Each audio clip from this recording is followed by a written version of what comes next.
leading this group practice. Now we're inviting him to give a Dharma talk. First, let's join our palms with reverence and pay homage to our lineage root Guru, the respected lineage root Guru, all the lineage Gurus, and the respected Simu, Master Lian Shen, respected Dharma Masters, respected Dharma lecturers, respected Dharma teachers, respected Dharma instructors, respected Dharma teaching assistants, respected fellow disciples. Good evening. How do you do, everyone? This evening, primarily, the group practice is to pray for our lineage root Guru to regain his health,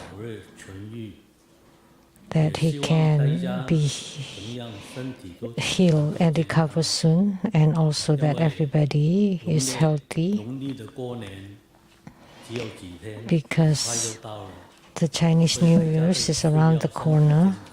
So we all should be healthy. In this period of time,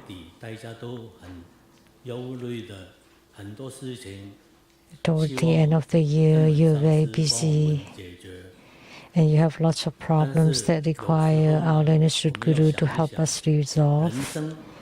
But sometimes we need to think that human life is impermanent.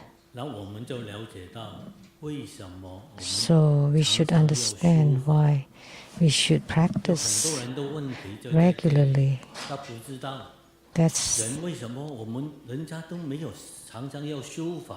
Many people have this problem, this question: how come other schools are not required to practice just through the school?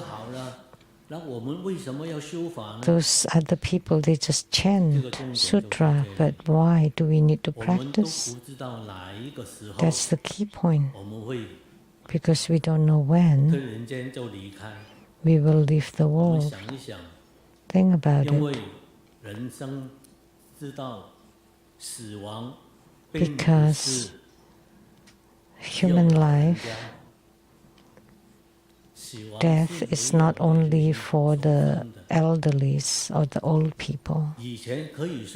It happens regardless of age.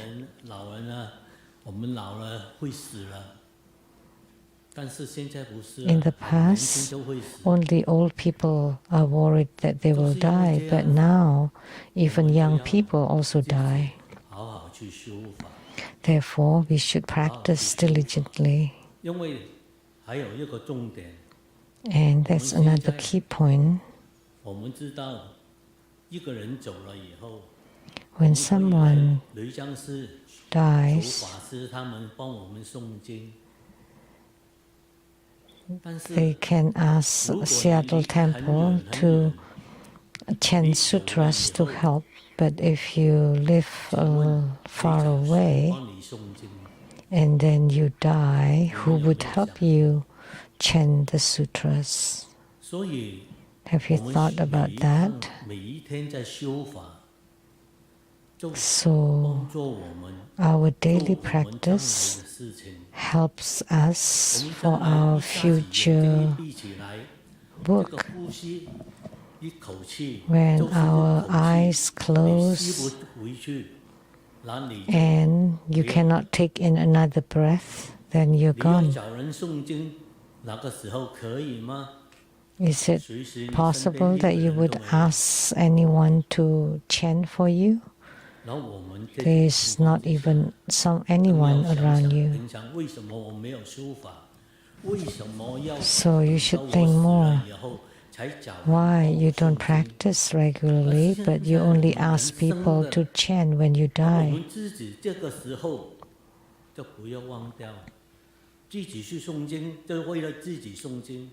So don't forget, If you chant the sutras now, then you don't have to beg others to do it for you. If you do it now, it's as if you're saving your own resources into your own pockets, and you have no worries when you die.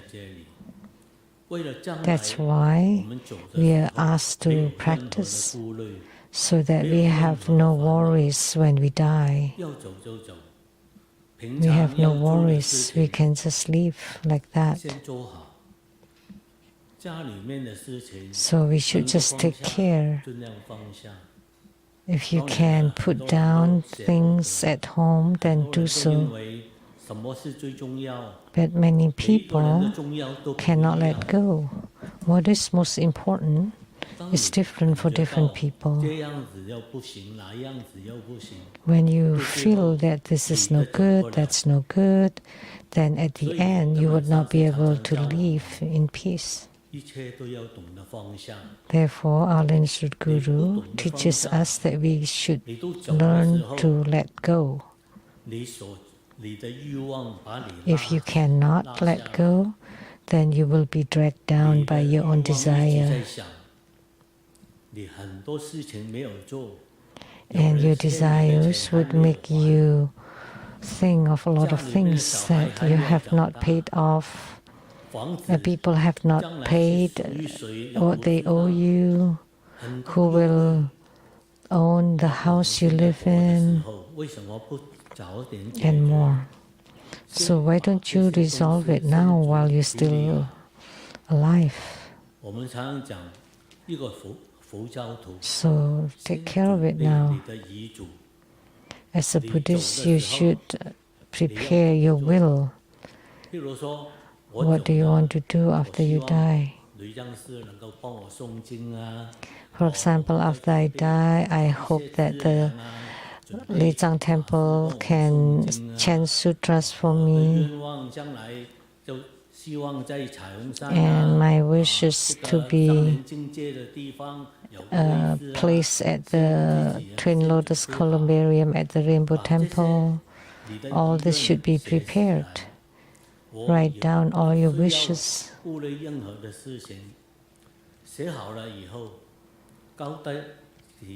After you write them all down and tell your family, you have nothing to worry about, just follow my instructions. And you've done what you should, and the family will not be worried. Because the family, one is Buddhist, one is Taoist, one is Christian, and one doesn't want this, one doesn't want that. There would be a revolution at home. So therefore, we should always think about impermanence. It's very important because we need to understand when impermanence is here,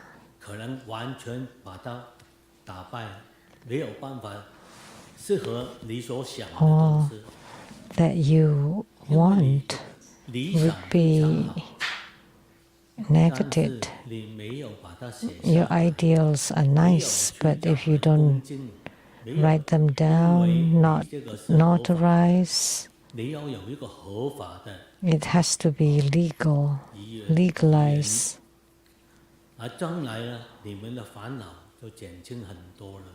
Then your worries will be decreased by a whole lot.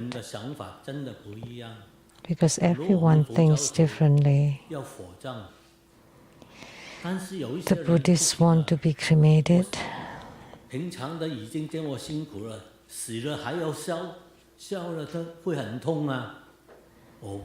But some people don't want to be cremated. That would be painful, right, to be burned.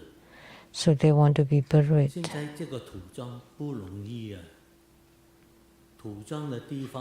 It's not easy for cremation nowadays. There are not many crematorium around. And it's very expensive.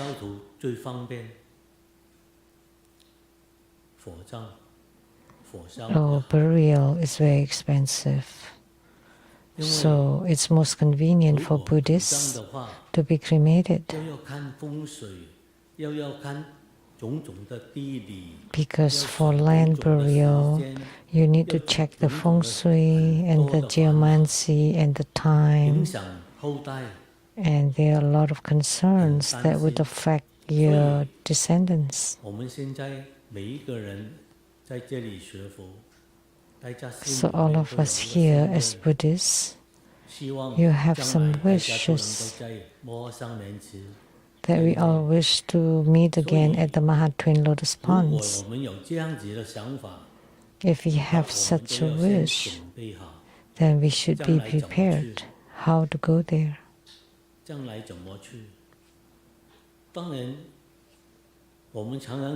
Of course, we often say, I hope that Buddhas and Bodhisattvas bless me and then I can go there. Or maybe just ask Grandmaster to deliver me and then I'll get there. But if you chant Amitabha Sutra, you would know. If you have no merits, it's impossible for you to go there.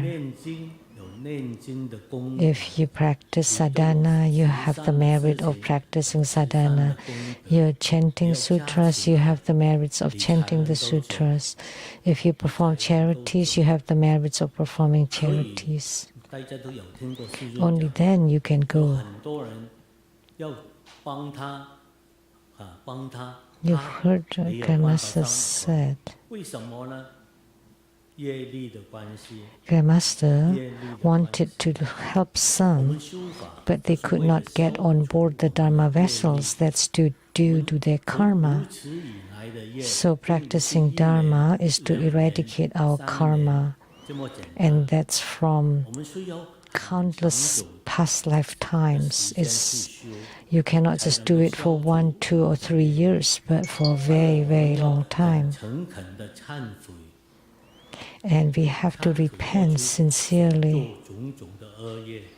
All the bad karma that we have created over many past lives. Otherwise, it's just empty talk.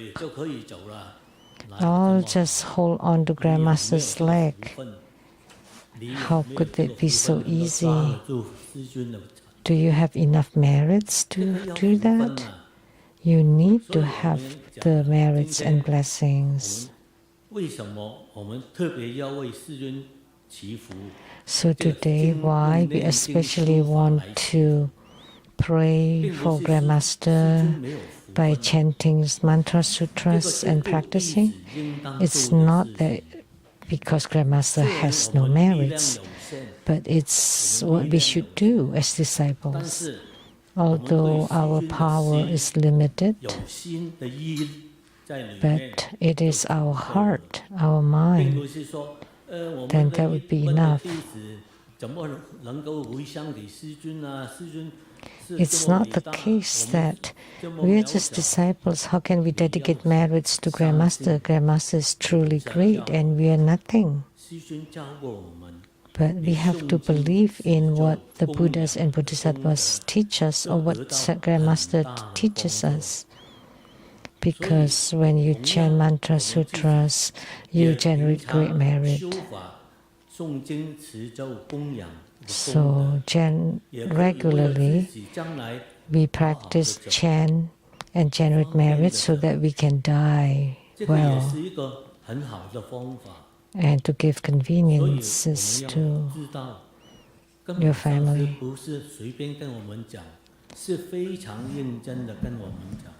So Grandmaster told us very seriously that if you do not practice for one day, you're a ghost for that day. Why? Because if you do not practice, you have no merits. It's impossible for you to ascend or to go up. You can only go down. So I hope that you can be diligent for your own sake, not for others. But of course, as Mahayana Buddhists, we have to generate bodhicitta. That's for the sake of all sentient beings. And you say you have no power, so you only do it for yourself first. That's okay. It's okay if you dedicate the merit of your own chanting and practice to yourself.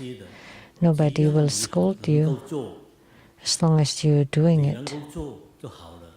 That's good enough. So I hope we all understand what is the purpose of our Dharma practice, and also why we have to wait until when we die in the future. You ask the Fasis to chant sutras for you. Of course, if you can find them, that's good. But you can do it now. Why do you want to wait until you die? You can do it now. So you need to know when you die and you have not done anything, you cannot go anywhere. If you're lucky, you can become a human. But if you're out of luck, you would be in the 6 rebirth realms.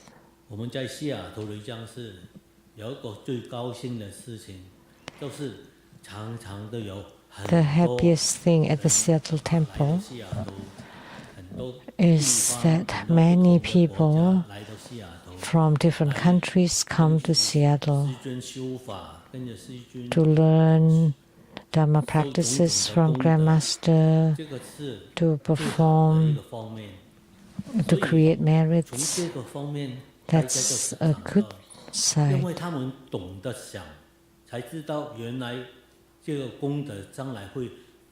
Because they know that the merits will be great, that they can practice together with Grandmaster, can learn Buddha Dharma at the same place, and learn many things from Grandmaster. Then you would have no problem for sure when you die. I don't want to waste too much of your time today, so that's just my simple few words. Because if I speak too much, you would feel disinterested because you've heard so much. So that's all for today. I wish you all happy Chinese New Year. May all be auspicious. Thank you, Grandmaster, to Elder Master Lian.